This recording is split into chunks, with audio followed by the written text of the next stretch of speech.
सो हमारा next question है question number 12।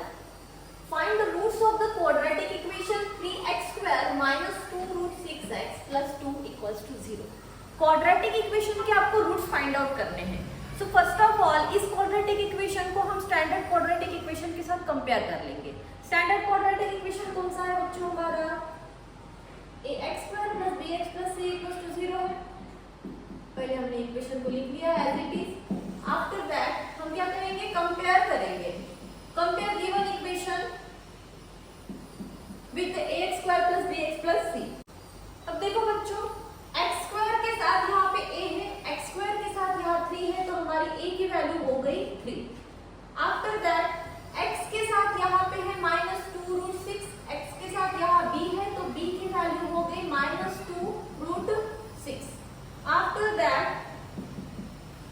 c is constant, यहाँ पे कांस्टेंट 2 है, तो c की वैल्यू हो गई 2। इसके बाद हम a का c के साथ प्रोडक्ट करते हैं, मींस ac फाइंड आउट करते हैं। a into c means 3 into 2 that is 6। अब 6 के ऐसे दो फैक्टर जो हमको प्रोडक्ट तो 6 देगा, प्रोडक्ट 6 देगा, बट हम इसको अगर प्लस माइनस करेंगे तो हमको मिलेगा -2 root 6। ऐसे दो फैक्टर्स हमको फाइंड आउट करने हैं। तो देखो बच्चों, 6 को मैं लिख सकती हूँ √6 into √6। √6 into √6 होता है √6 का स्क्वायर, स्क्वायर कट जाएगा तो आपको 6 ही मिल जाएगा। ठीक है। सो 6 के फैक्टर्स हो गए √6 एंड √6। अब मैंने यही फैक्टर क्यों लिए? मैंने 2 3 6 क्यों नहीं लिया? बिकॉज इस फैक्टर्स को मैं अगर ऐड या सब्ट्रैक्ट करूंगी 2 और 3 को, तो मेरे को +5 या फिर -5 मिलेगा।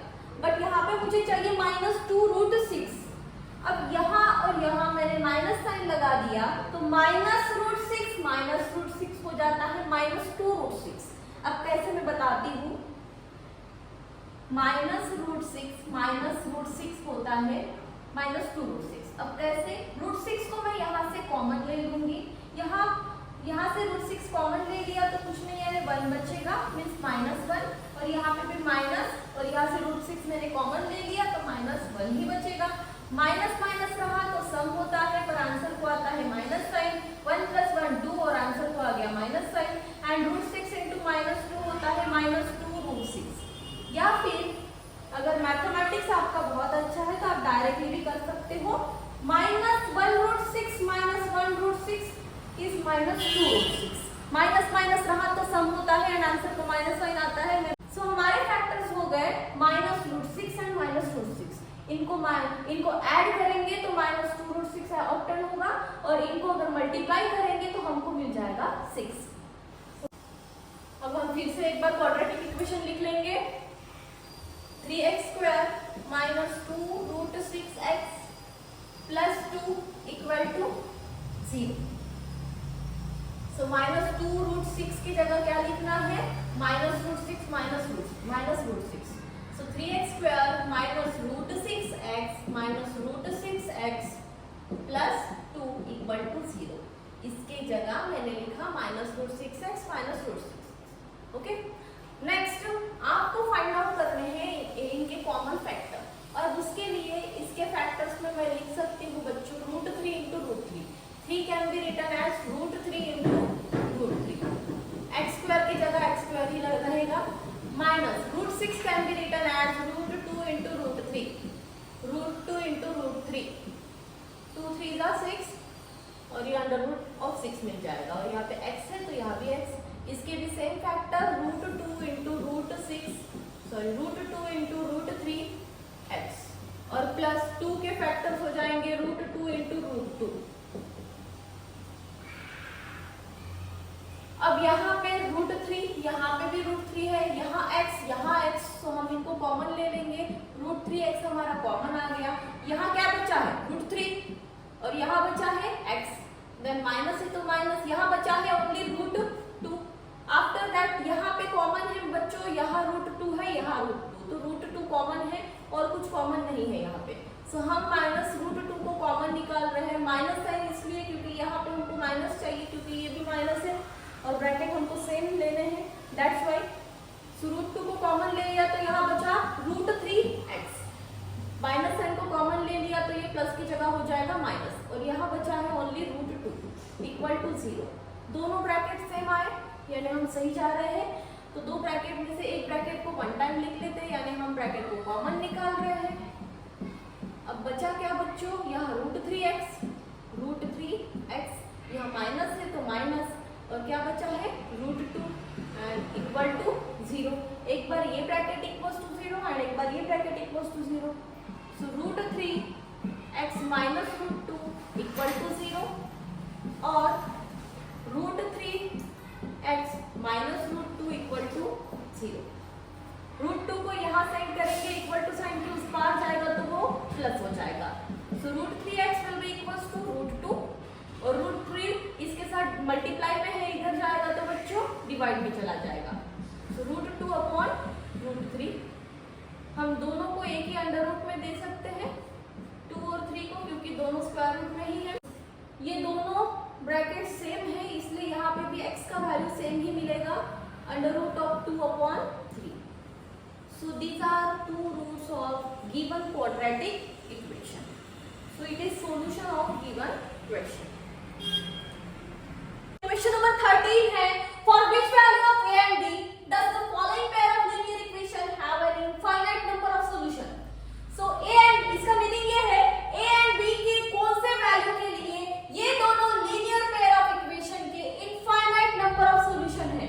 इनफाइनाइट नंबर ऑफ सॉल्यूशन की बात हो रही है, उसकी कंडीशन होती है a1/a2 equals to b1/b2 equals to c1/c2। First of all ये दोनों इक्वेशन को हम स्टैंडर्ड इक्वेशन के साथ कंपेयर कर लेते हैं। सो इक्वेशन नंबर 1 और 2 को कंपेयर करना है, a1x plus b1y equals to c1 के साथ and a2x plus b2y equal to c2 के साथ। इसको दे देंगे इक्वेशन नंबर 3, इसको दे देंगे equation number 4। Now compare equation 1 with 3 and 2 with 4। सो 1 को 3 के साथ अगर हम कंपेयर करेंगे तो बच्चों x के साथ a1 है, यहाँ पे x के साथ 2 है तो a1 का वैल्यू हो गया बच्चों 2। नेक्स्ट y के साथ b1 है, y के साथ यहाँ 3 है तो b1 का वैल्यू हो गया 3, b1 is 3। After that equal to sign के उस पार है 7 और इक्वल टू साइन के उस पार है c1 तो c1 का वैल्यू हो गया 7, c1 का वैल्यू हो गया 7। After that you have to compare equation number 2 with 4।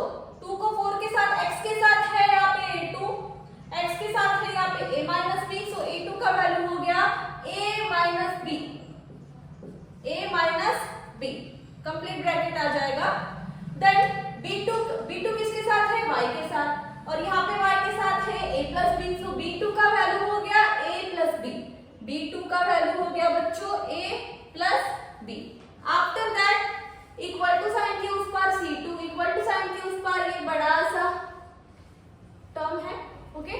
So c2 का वैल्यू हो गया 3a plus b minus 2, c2 का वैल्यू हो गया 3a plus b minus 2। अब हमको सारे वैल्यूज मिल गए। देन इसके बाद हम कंडीशन अप्लाई करेंगे for infinite number of solution. Condition क्या है बच्चों, a1/a2 equal to b1/b2 equal to c1/c2। a1 का वैल्यू क्या है 2, सो 2 अपॉन a2 का value a minus b equal to b1 का वैल्यू है 3, b2 का वैल्यू है बच्चों a plus b, then c1 का वैल्यू 7 और c2 का वैल्यू है 3a plus b minus 2, 3a plus b minus 2। सो ये हो गई हमारी कंडीशन। अब इसके बाद हम इन दोनों को इक्वल करके सॉल्व करेंगे, आफ्टर दैट इसको और इसको इक्वल करके सॉल्व करेंगे। पहले इन दोनों को लेते हैं 2 upon a minus b equals to 3 upon a plus b। यहाँ हम क्रॉस मल्टीप्लाई करेंगे, इसको इधर और इसको इधर साइड कर देंगे, ये इधर जाएगा तो मल्टीप्लाई और ये भी इधर जाएगा तो मल्टीप्लाई क्योंकि डिवीजन में है। So 2 multiplied by a plus b equal to 3 multiplied by a minus b, then a into 2 2a plus a 2 into b 2b equal to 3 into a 3a minus है तो minus 3 into b 3b। Then a वाली term एक side लेके जाएंगे बच्चों, ये 3a इधर आएगा तो माइनस हो जाएगा, सो 2a minus 3a और b को इधर सेंड कर देंगे, ये minus 3b as it is, ये प्लस 2b इधर जाएगा तो बच्चों minus 2b हो जाएगा।